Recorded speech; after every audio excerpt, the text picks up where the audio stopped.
Congratulations. Now that you've taken your life formula process and you know what your life formula is and your heart virtue, we're going to describe what these pieces are. So this is going to be a little bit of an interview. And we want to have you have clarity and confidence about your life formula and how to use it. So let's dive right in. The pieces of your life formula are, number one, your heart virtue.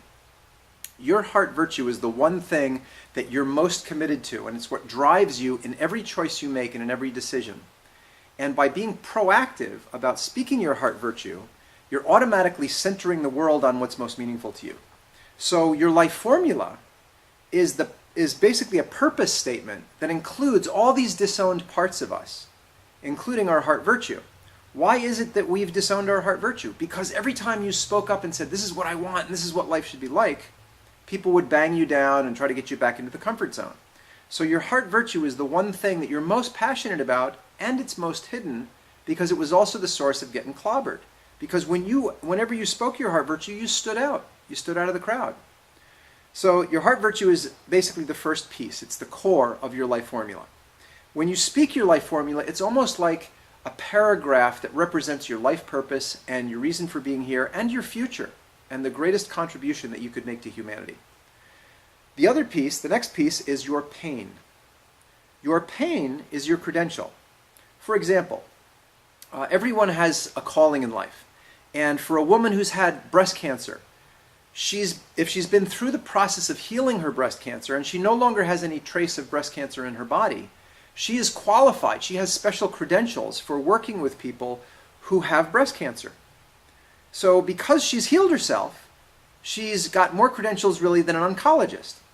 For example, if I were to tell you, I'm sorry, you have breast cancer and there's a few things you can do. You can talk to an oncologist. He's going to tell you what the causes of your cancer were. He's going to tell you what the treatments are and what your chances of survival are. You could talk to him, or there's this other person you could talk to who's a woman who's had the same cancer you have. She's had a worse case of it than you have. She's healed herself completely and she's willing to share her story with you. Who would you rather talk to? You'd rather talk to the woman that had cancer. Most people would. And you may want to talk to both, but you definitely want to talk to this woman. Now, you've been through pains. Maybe you were abandoned, or you struggled with drugs or alcohol. Maybe you've been enmeshed with somebody or had some bad relationships, or you went through disease or disability. That's your credential. If you're functioning in life right now and you're doing pretty well and you've gotten through that, you have credentials for healing people of it. So it's not a mistake that you had some really difficult times. Those are actually preparing you for your life formula, something that you could actually use to contribute to humanity. Your life formula is not what you're good at. It's what you're sanctioned for. It's what you're given from birth in your life to be a credential. And very few people ask for their pain. It's the thing that happened to us without our permission. In fact, it's the thing that we would want for no one to suffer from. So, your heart virtue. Let's have a real life example. What was your heart virtue? Mine was, I commit to self-expression, trust, and respect. So you're committed to self-expression, trust, and respect. And your pain is? My pain is... Just in a sentence. My pain is feeling alone.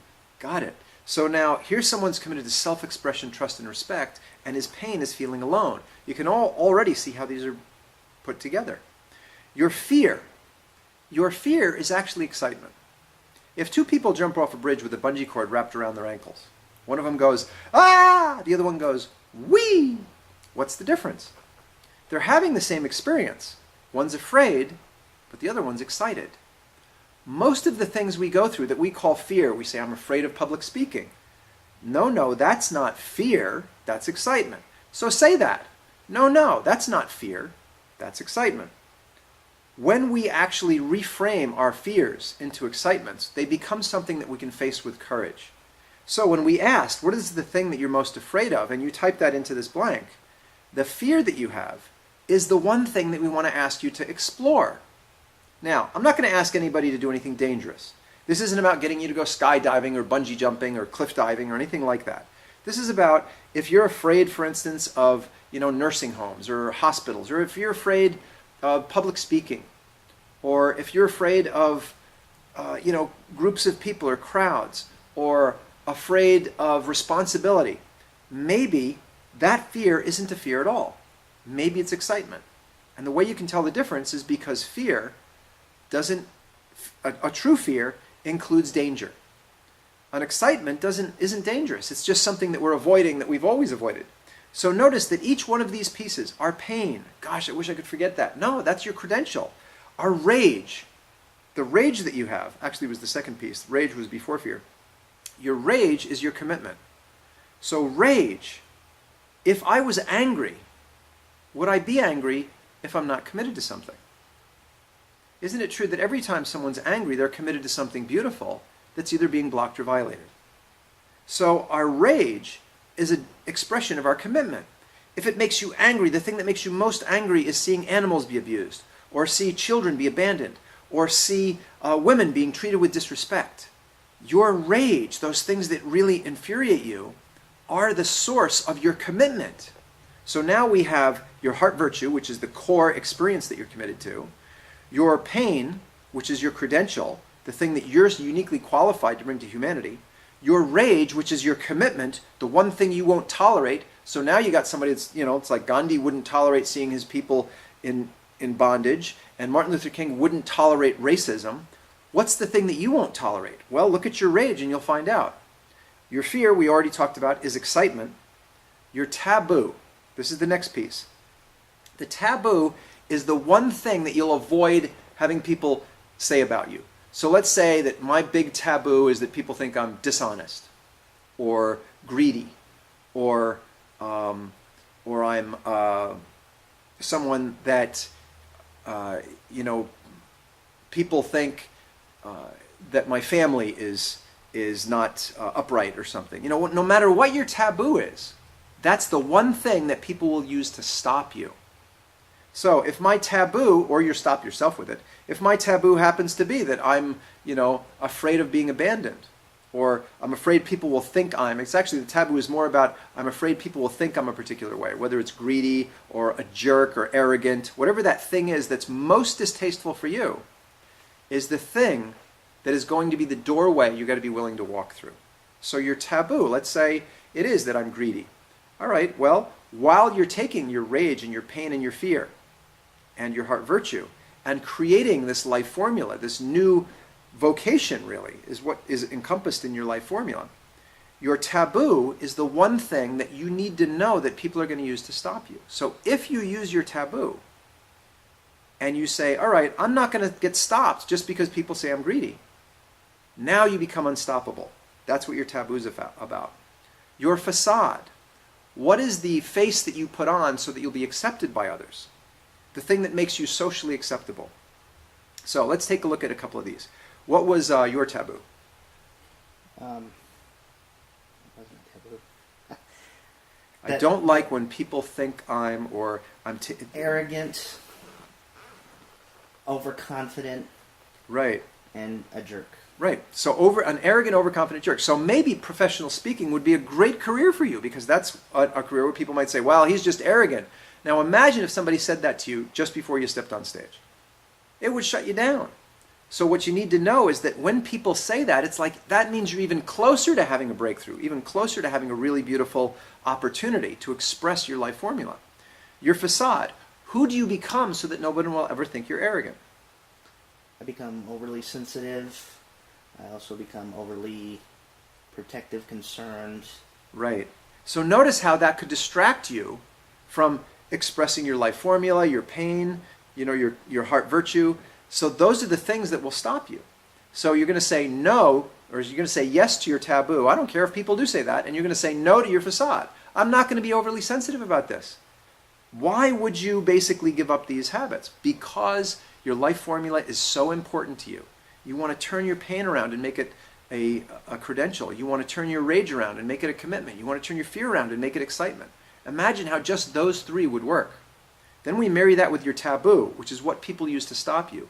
Your facade, which is how you dumb yourself down. And the last one is your ditch.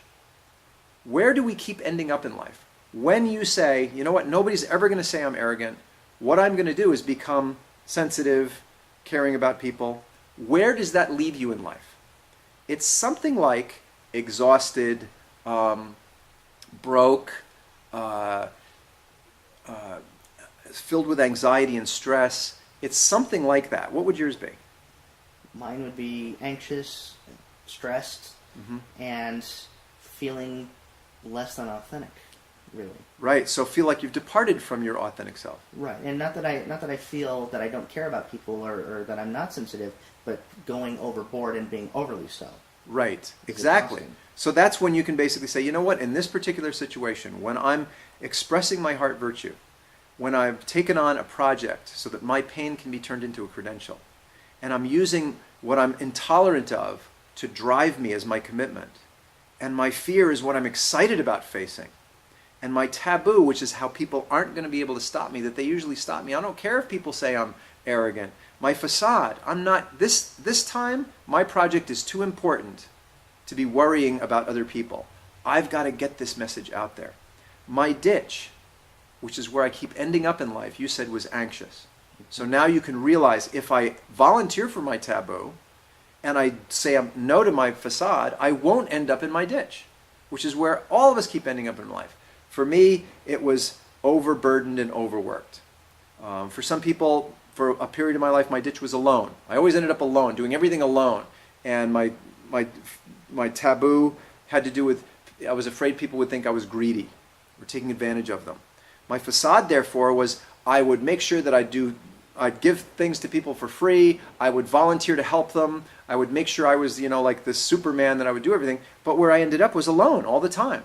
I always ended up, because I'm doing all this stuff for people, and it was like I'd end up exhausted and alone. So when I decided, no, I don't care if people say that I'm greedy. Fine. In fact, you know what I do? I'm going to charge you even more money because my life formula is so valuable, it's going to change lives. And I'll tell you that when I actually said that, that's when people started inviting me to come out and speak and train and deliver my heart virtue for a fee. And it's the type of thing where we say, oh, it's too valuable to charge money for. Well, if you want to do it for a living, then it's worth it. And if you do charge money for it, you'll find a way to deliver even more value for it. So I made sure that when I started charging money for people knowing what their life formula was, that they really, really get the value of it. And then finally is your vision. What is it the world that you've always dreamed of living in?